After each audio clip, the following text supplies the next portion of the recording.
Hello students, here is Ashu Gupta, Assistant Professor.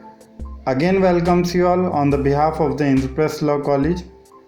We have already discussed the three theories about the estate succession, which is an important topic of the subject of international law in the preview of your examination, wherein we have already discussed the universal succession theory, popular continuity theory, and the organic substitution theory. In the previous lectures, you may see these lectures from this lecture series and be benefited from this series. And the remaining three theories are going to be discussed today in this lecture, which is already declared by me in the previous lecture in the name of self-abnegation theory, negative theory, and communist theory.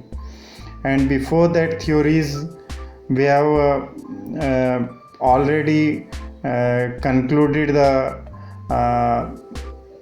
previous one, that is called as a universal succession theory, and the popular continuity theory, and organic substitution theory, wherein the universal succession theory is propounded by the Grotius, and popular continuity theory is propounded by the Fiore and Fredier, and already known that about the organic substitution theory, which is already discussed in the previous lecture, propounded by the Max Haber.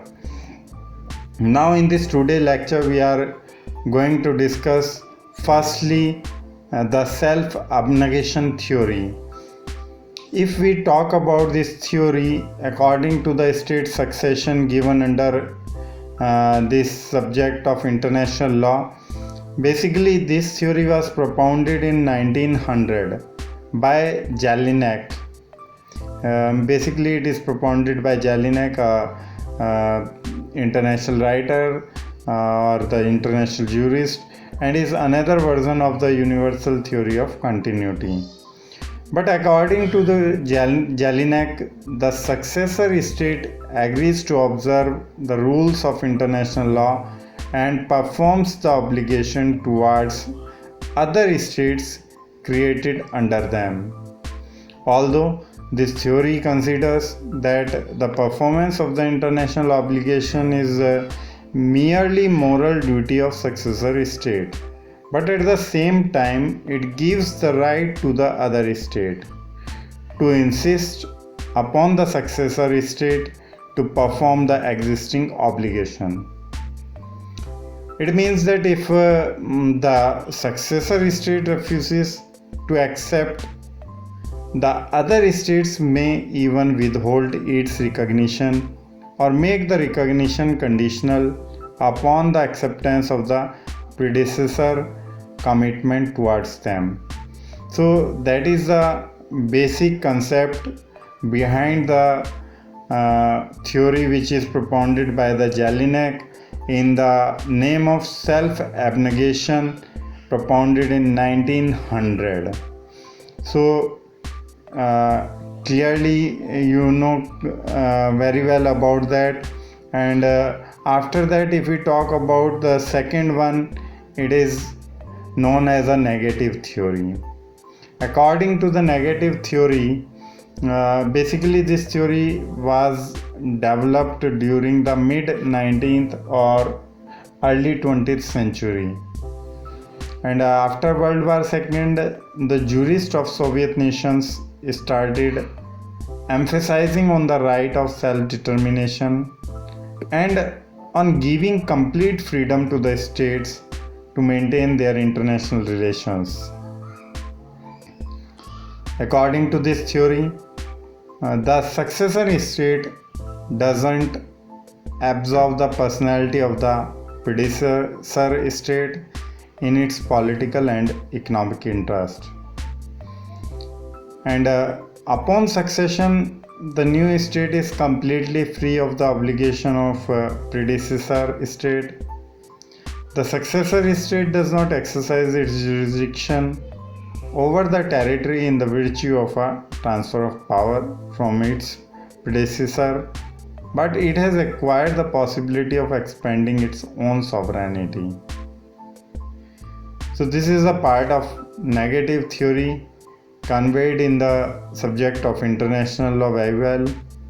And the last one is known as communist theory. This is the last theory in the chapter of state succession, theories of state succession, that is known as communist theory. And if we talk about the communist theory, according to this theory of state succession, a successor state is burdened by the economic and political commitments of the predecessor. Thus, this comes something completely contrary to the negative theory to the state succession. And unlike the negative theory, it doesn't free the successor state from the obligation of the predecessor state. The successor state is bound to adhere to the commitments of the predecessor state, and political commitments involve peace, war, and territorial territories and agreements, while economic commitments include any amount of money borrowed or lent. All these have to be fulfilled by the new state. So this is the concept of the communist theory, and you may see that in the chapter of the theories of state succession we have discussed about the 6 theories which is covered into this chapter of state succession in the name of theories of state succession, which are as universal succession theory number 1, number 2 popular continuity theory, number 3 organic substitution theory, number 4 self abnegation theory, number 5 negative theory, and number 6 or the last one known as communist theory. So these are basically the 6 theories of this state succession. The 3 theories already have been discussed in the previous lectures, and the remaining 3 we are discussed in this lecture today. And I hope you will understand the concept behind these theories used in the condition of state succession, which is very important to know in the aspect of a law student or for the legal development.